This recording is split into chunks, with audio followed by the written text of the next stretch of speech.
If you could meet your past self, what would you talk about? What do you think they'd ask you? What would you ask them?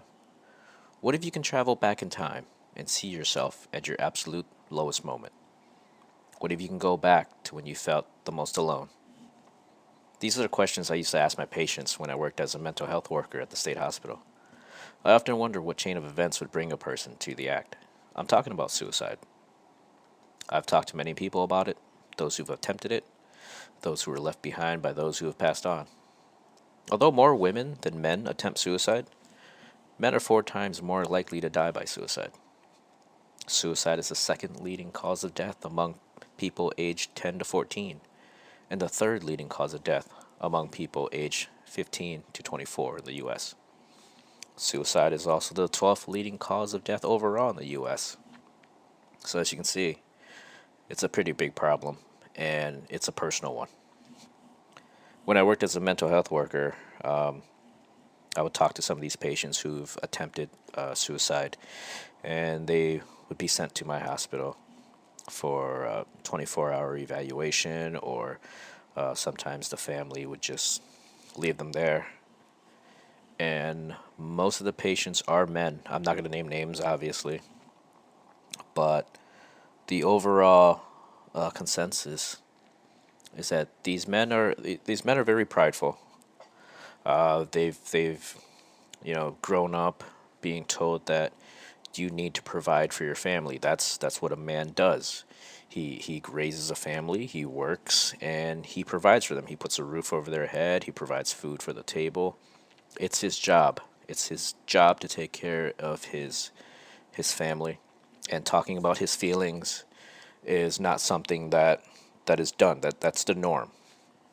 And so when things come crashing down and there's nowhere left to go and there's nothing left to do, these men go to very, very dark places.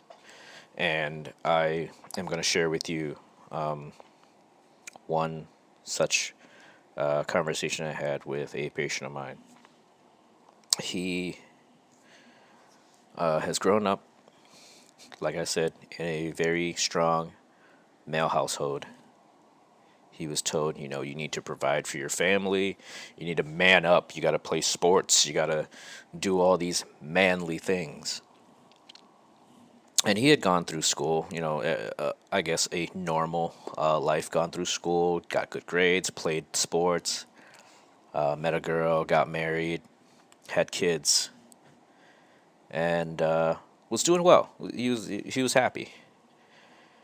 And then one day he lost his job because he had gotten injured, and the disability had ran out, and his wife had taken up a job, and he felt that he was less of a man because he couldn't provide, because he couldn't provide for his family. He couldn't do what he was told he needed to do.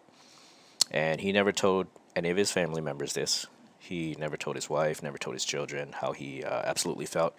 Because, again, sharing your emotions, your feelings as a man was not something that he was brought up with.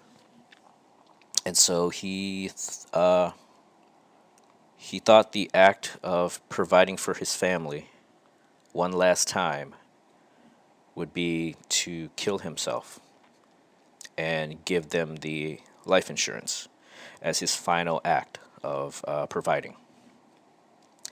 And I sat there in complete silence after he said that. And we both just sat there, and I looked at him. Not in a way like I would look at a person, jokingly, like, you're crazy, I was trying to search his soul, try to search his emotions, just trying to see the person that were behind the eyes that were staring right back at me. And I often wondered, like, you know, what thoughts, what darkness would bring you to that moment? Like, your only hope is to kill yourself to provide for your family. And I never could find the right answer for that. And on top of that, I would reach back and say, that's not how that works. You, in your head at that very moment, you thought this is clarity. This is what I needed to do. But in all fairness, if you commit suicide, life insurance does not pay out. So if you're listening to this and you're thinking about that, no, that's not how life insurance works. And they will find out. And so I calmly look back at him after we've had our conversation, and I asked if he was a religious person. And myself, I'm not very religious. I am spiritual. There is a difference. But he did. He believed in God. He believed in Jesus. He believed in the devil. And I asked if he thinks he would be going to heaven if he had done this. And he looked at me a little confused at first. And he just told me he didn't know. And I said, that's fair. That's fair because I honestly don't know very much of the Catholic religion either. But I'm pretty sure that that is also a no-no. But I asked him this question, if he's had any family members that have passed on, and he told me yes. And I asked, what would you think they would say if they saw you in the afterlife? Like, they're waiting for you. Yes, I'm sure they're all waiting to greet you. But they're waiting to greet you as an old man, not as a 26-year-old. And he thought about that again. And he asked me what I meant. I said, well, your family are expecting you to live your fullest life, your absolute fullest life, and die an old man, probably with your grandkids or great grandkids standing around your bed. And they wouldn't recognize this person yet. They wouldn't recognize this young person who was standing in front of them, asking for their embrace. And he thought about it and nodded his head and said, yeah, you're right, man. And he actually apologized to me for attempting to take his own life. And I told him that there was no apologies needed on my point because I barely knew him. But somehow I connected with him. And we've had conversations throughout my entire time there. I would check in on him every now and then. He was always on 24-hour watch because you never know. And so I would check in on him every now and then. And he was discharged right before I left. So I guess the state deemed he was okay. And I haven't heard anything since. I mean, I'll be completely honest with you, I haven't gone out of my way to see if he was okay or not. I've seen many faces in that hospital. I've seen many faces leave through the door, and I've seen a few faces leave through the back door where the other patients aren't supposed to be looking. So I would leave that at that. I would like to apologize right now because I'm sure I probably should have put a trigger warning at the beginning of this episode. And to be honest with you, I was a little hesitant about doing this because, again, this is a very personal subject. And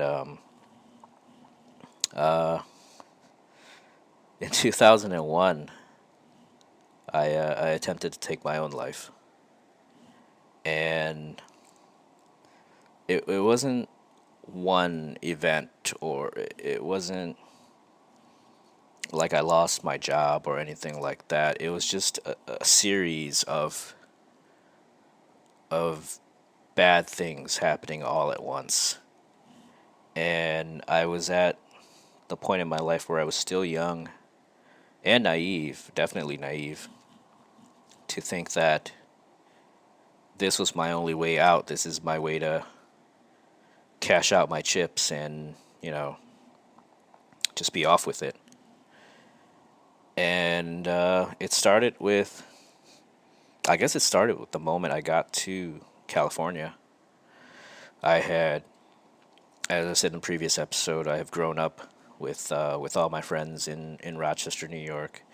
You know, we've gone to elementary school together, we've gone to middle school together, we've gone to high school together. I've seen these guys my whole life. They were pretty much, I saw them out of school, I saw them in school, I saw them during sports. So I wanted to take a break from everyone, including my family, for no reason really. I just wanted to see the world on my own.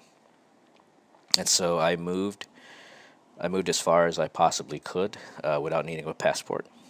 So I moved to California, and the first moment I crossed that line and it said, "Hey, welcome to California," I pulled over and I cried for a very long time because it finally hit me that there is no safety net for me. There is no real turning back because I had no money and I didn't want to go back.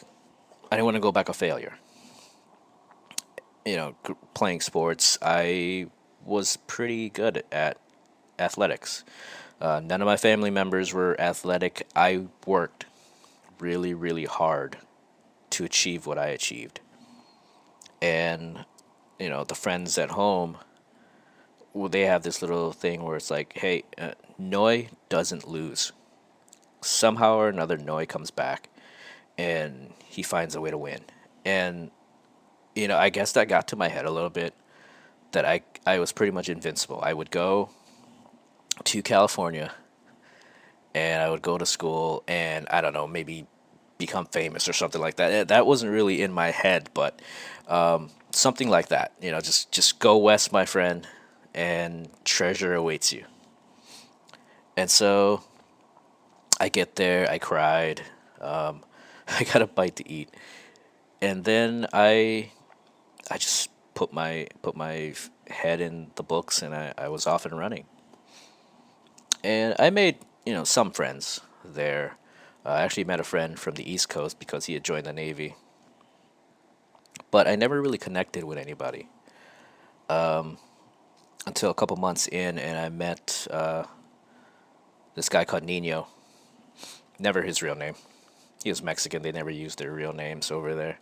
So Nino was a tire technician, and I had gotten into the car scene out there at the time. I was watching a lot of anime, so Initial D was a thing out there, and so I had my eyes set on a 1987 Toyota Corolla hatchback, GTS, and I became quick friends with Nino, and he would teach me, you know, things about cars, and then we would play PlayStation, and we would just hang out. And Nino was my guy in Mexico as well, and so we would go to Mexico. Mexico was only like 15 minutes away from San Diego, and we would park on the U.S. side so that no one would, mess with our cars, and we would walk across the border, past the Chicle kids, and just get hammered, and then walk across the border again.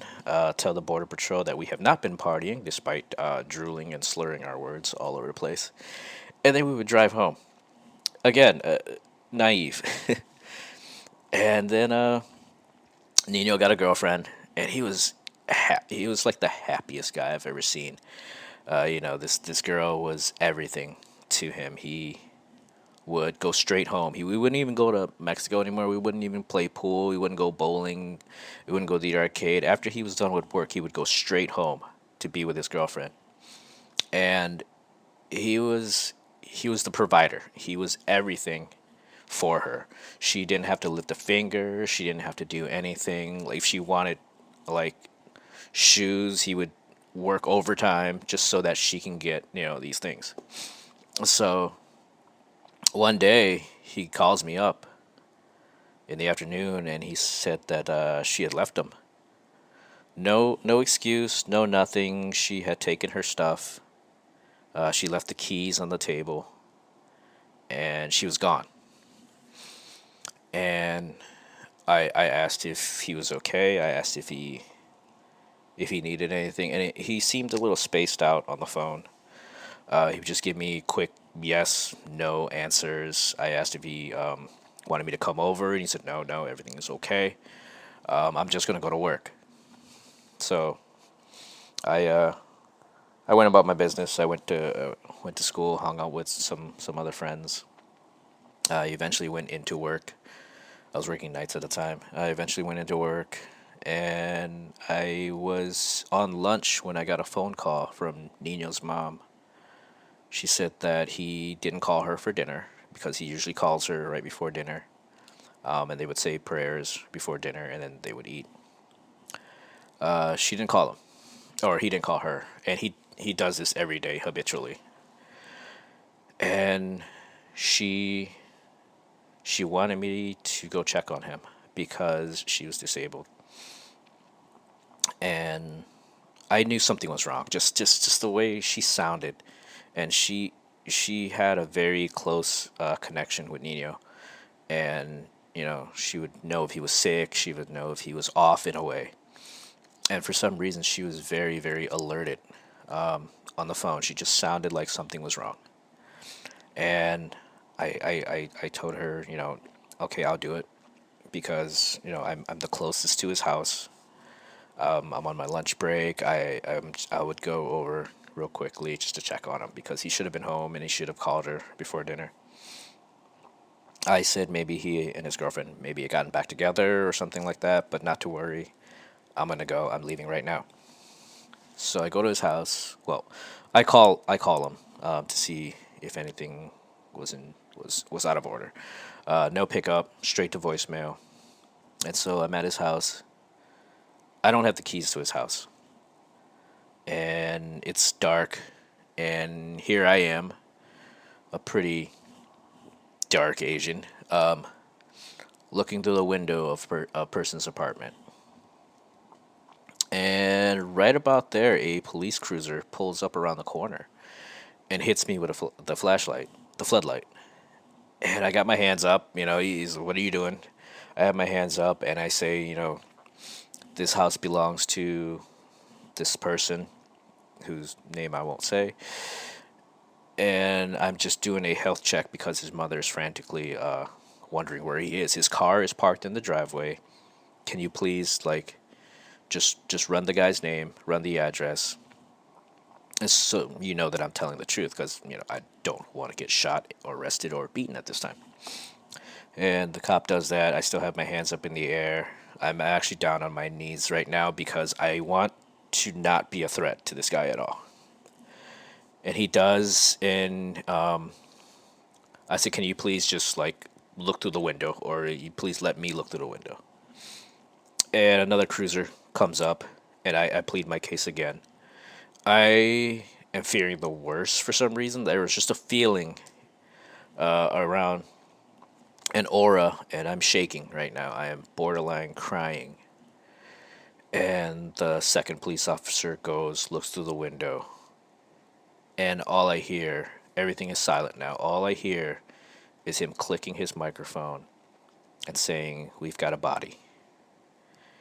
And my hands go down to my face, and I knew what he was talking about, and I knew who he was talking about. And my thoughts weren't with Nino, my thoughts weren't with myself, my thoughts were with his mother, because Nino was all she had. And I couldn't bear being the one to make that phone call, and I couldn't make that phone call. I asked I asked one of the officers if he can make the phone call because I don't know, maybe call me a coward or anything you want. I couldn't do that. I couldn't bring myself to doing it. I couldn't even open up my flip phone to do it. And he told me to go home. There was nothing I can do, and I didn't go home. I didn't go back to work that night either. To be honest with you, I don't remember what I did that night. But I do know a lot of alcohol was involved, and I don't think it was It was the safe kind. I think it was a lot of home brewed moonshine, mezcal, and I remember just going to his house a couple days later, and there were some candles and some flowers, but but more importantly, there weren't any police signs or the do not cross sign or anything like that. It wasn't considered a crime scene because he had killed himself, and I still think about it now. What if I had actually gone to him that day? What if I had gone over the house like I asked? What if we had just gone out and had something to eat and just had a talk? What if? What if anything? And I still beat myself up to this day, thinking about that. And then a couple weeks later, my girlfriend at the time, Karina, broke up with me. It was one of those, I love you, but I'm not in love with you moments. And Karina has a soft spot in my heart, and my wife's a big fan of hers as well. But she had at least given me a fair, a fair breakup. She didn't just pick up and leave. But I was just coming down from Nino's death, and now this gets thrown on top of that. And I didn't want to, look at her and go, you're gonna leave me now. You're gonna leave me now when I need you the most, sort of thing. Like, I couldn't do that to her. It wouldn't have been fair to her. And so I didn't fight it. I didn't have any fight in me to fight for our relationship at that time. And so I just resided in, okay, okay, that's fine. I mean, I just lost my best friend, and I'm losing my other best friend, I guess. And so I was utterly alone. I had other friends, but none were close. And at this point, I wasn't eating. I didn't care for eating at this moment. I went to work. I sat at the computer. I was working in IT at the time. And I just saw a reflection of myself staring back at me from the computer screen. And I just thought to myself, I'm going to quit. Yeah, yeah, I'm going to quit right now. And my coworker Hamid, I'll talk about him later during a 9/11 episode or something, but he just looks at me and goes, "You're quitting?" I said, "Yeah." He goes, "When?" And I just looked at him and go, "Right now." And I just turned off my computer, threw my badge on the desk, and I just left. And he kind of just looked at me, very confused, like, bro, you're just gonna leave me right now? Like, you're really doing this? You're walking out the door? Oh, okay, you're gonna close the elevator? All right. And I walked past security. I didn't say a single word. And I just got in my car and I sat there, and I decided I was gonna go get some more alcohol, go back to my apartment, and I was just going to be by myself. I was going to turn my phone off. I wasn't going to talk to anyone. I wasn't going to get online. I would just be by myself with a bunch of alcohol, and that was going to be my night. And I didn't sleep that night. And I remember being really, really drunk and then sobering up. And then the sun came out, and I went outside, and I don't know what I was thinking, but I wanted to just go to my college real quick. And school was out at this time. And so I had just driven up to San Diego State. And I just drove around. There's people out, and college was out, but people were always there. And there was just so many like happy people. And I was thinking to myself, why are these people so happy? Like, what do they have to be happy about? And why can't I have that? I just lost, don't they know I just lost my best friends? Don't they know I just quit my job? Like, I became really into myself, closed off. And then at around 6 p.m., I drove to Mission Valley Mall and I bought a new shirt. I bought a pair of jeans and a pair of white shelled Adidas. And I got in the car. I got changed. I put all these new clothes, jeans, and shoes on. And I drove to Sunset Beach. And I remember this vividly. I can remember the waves. I remember the seagulls. I remember the sound of a first generation Supra going by me. I remember the sounds of the exhaust from an S14 240SX going by me as well. Right across the street from there was a restaurant. It was serving Mexican food, obviously. And there was a couple right across the way from me. They were both drinking Tecate beer. And then I walked to the edge of the cliffs. And I was just sitting there, looking at the waves, looking at the people, and nothing in my head whatsoever. There was nothing, there was no thoughts, no nothing. If you've ever been to San Diego and you go to the beach, there's a place called Sunset Beach where you can actually watch the sunset. And if you live in San Diego, you know this place. I forget the name of the actual beach, but there's a little cutaway, like a sort of cliff where the uh, the land had eroded and fallen into the sea, and below that are some rocks, and it was low tide, and so there were people parked there. They're watching the sun, and I walk over to this little cutout part, and there was no one there, and I walked slowly, purposely, not a thought in my head again. And my toes were right at the edge.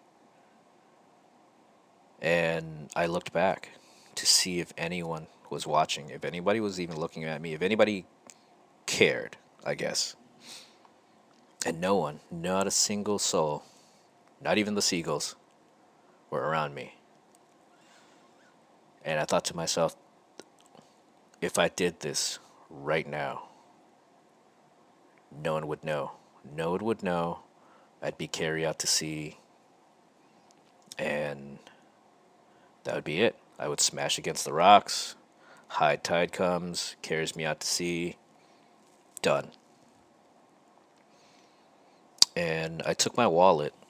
I took my wallet out, and I placed it next to my right ankle, just enough that it wasn't too close to the edge that it would get knocked over, but just enough that somebody walking by would be able to see it.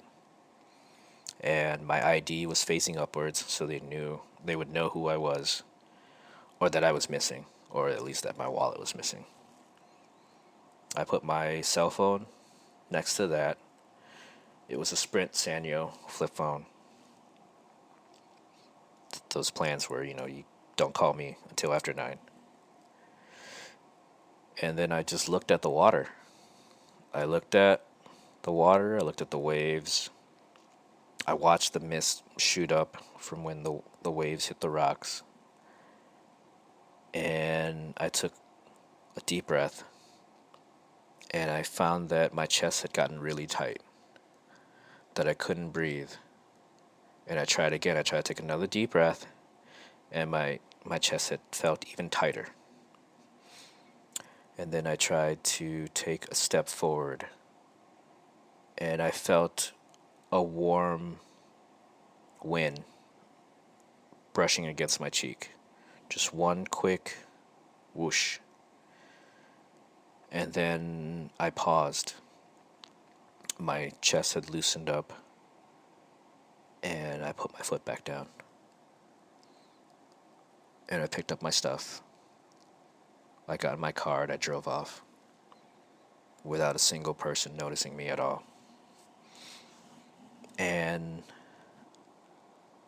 since, obviously I'm still alive. And I don't know what it was at that very moment, but everything was going to be okay. Something told me, or something psychological in my head, something clicked and said I was going to be all right.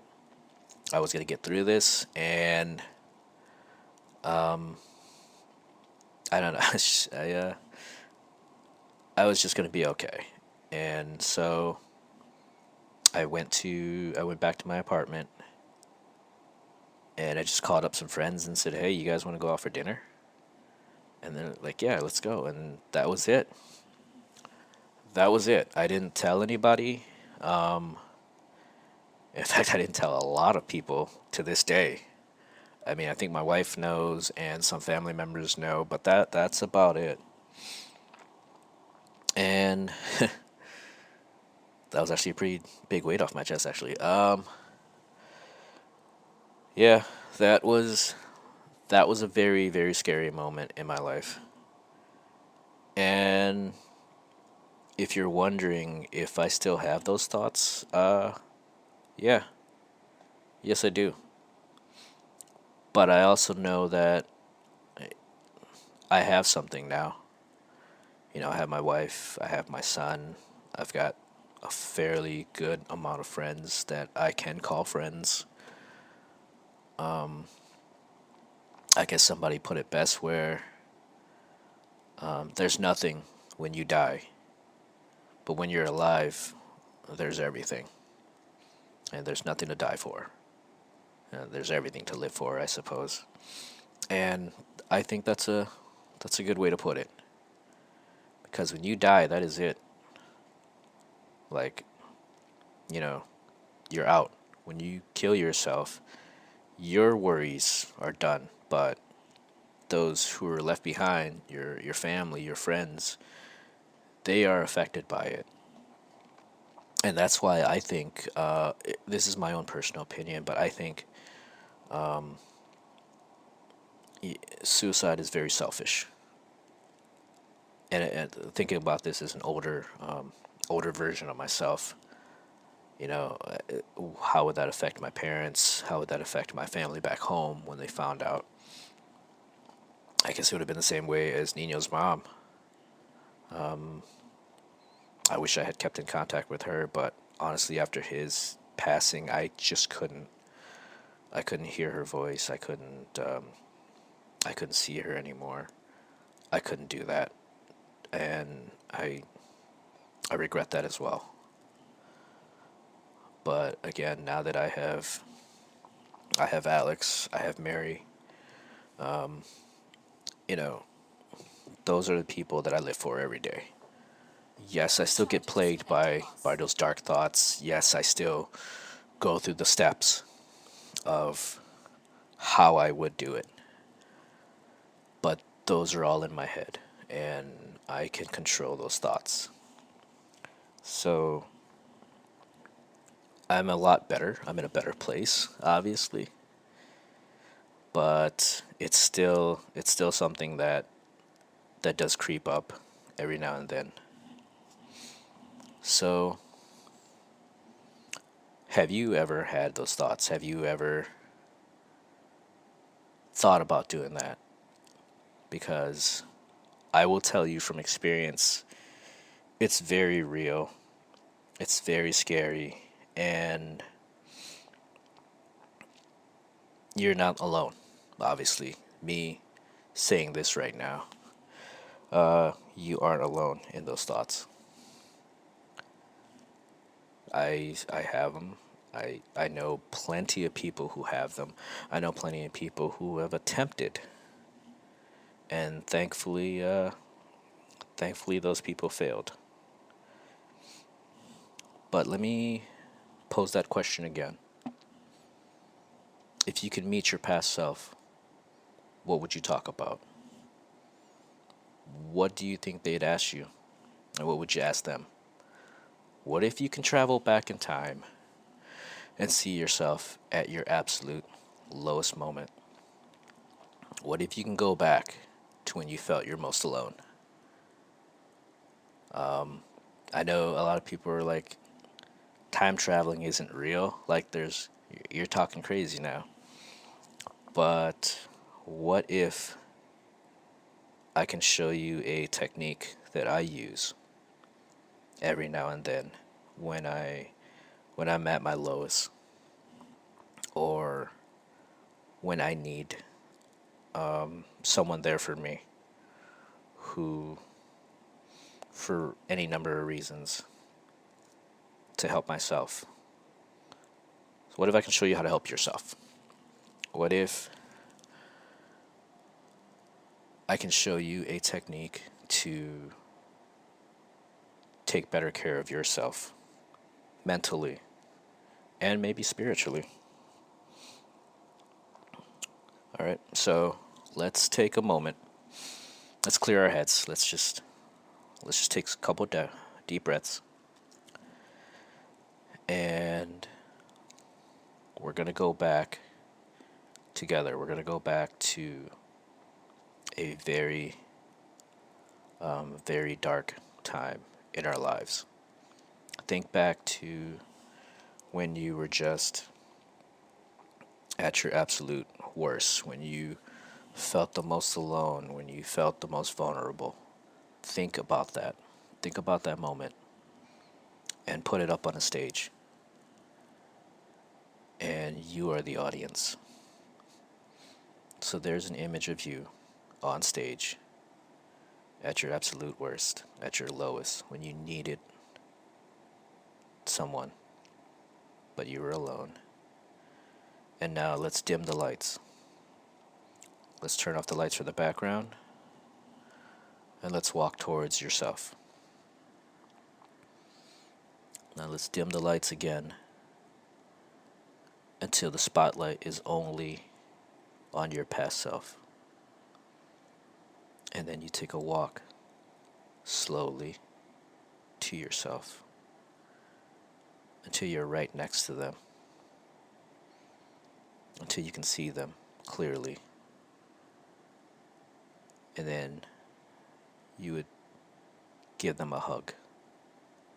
Just give yourself a hug. Give your past self a hug and don't let go. And just say to yourself, it's going to be okay. You're going to be okay. We're going to be okay.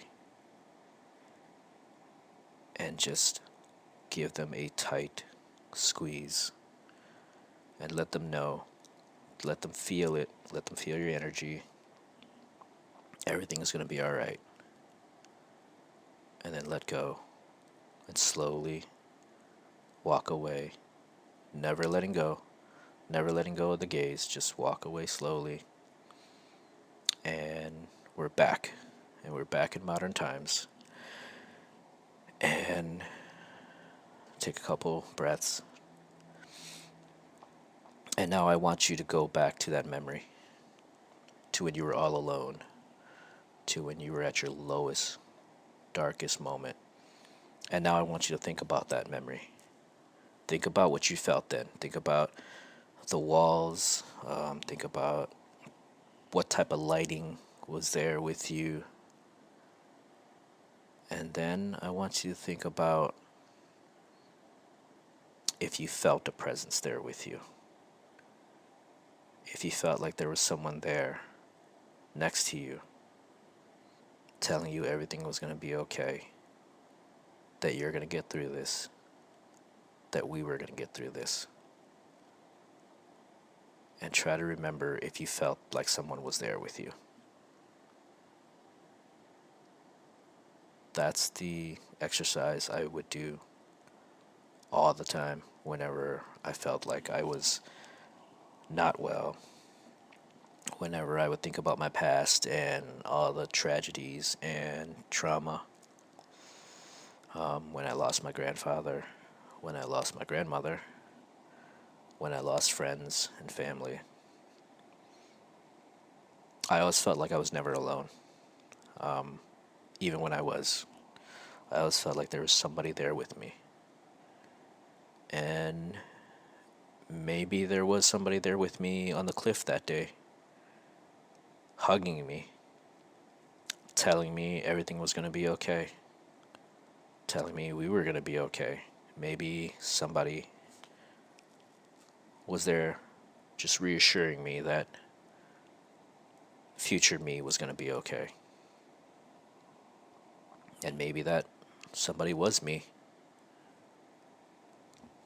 I mean, that's the most important thing, is loving yourself above all else before you give your love to someone else. It's taking care of yourself, and so you can take care of others. There is a tattoo on my arm. It's in French. My dad would say it to me, and I would always remember it. It's être fort pour être utile. Be strong to be useful. And in order for me to take care of other people, in order for me to be useful to other people, I'd have to be strong first. And that's how I've lived my life. That's the only way I know how to live my life, is to be strong mentally, physically, and spiritually, I suppose, before I can take care of anyone else. And I didn't know that then, but I do now. And that's why I am talking to you now. Because I was able to overcome those thoughts, because I was able to take care of myself. I am now able to take care of my family, take care of my son, take care of my wife. And I know that, I will be around for them for a pretty long time. Even though that wasn't the plan. And we'll talk more about that in the coming episodes. But I want to leave it here. And thank you so much for listening. I know this was kind of a downer episode. Again, I wasn't even sure if I was going to do this, if I even wanted to do this. But this is also therapeutic to me as well. I haven't been able to sit still the entire time that I've been doing this. But I think that if I can help just one person to let them know that, they aren't alone, I think that's all. That's would be fantastic. If I could just help one person who is having these thoughts, who are wanting to do something to hurt themselves. As long as I can help that one person, I would be elated. And you can definitely, if you're listening, you can reach out to me via the Anchor podcast or any one of my social medias as well. I won't mention names. I might read them out, but I won't mention your name if you don't want that to be mentioned. But I am glad that you're listening. I'm glad you took the time to. And I definitely appreciate everybody who has been listening since the very beginning. So I will end it right now, and we can all get back to our happy lives. So thank you very much. I will see you guys next week with hopefully a more uplifting episode. But thanks for listening. See ya.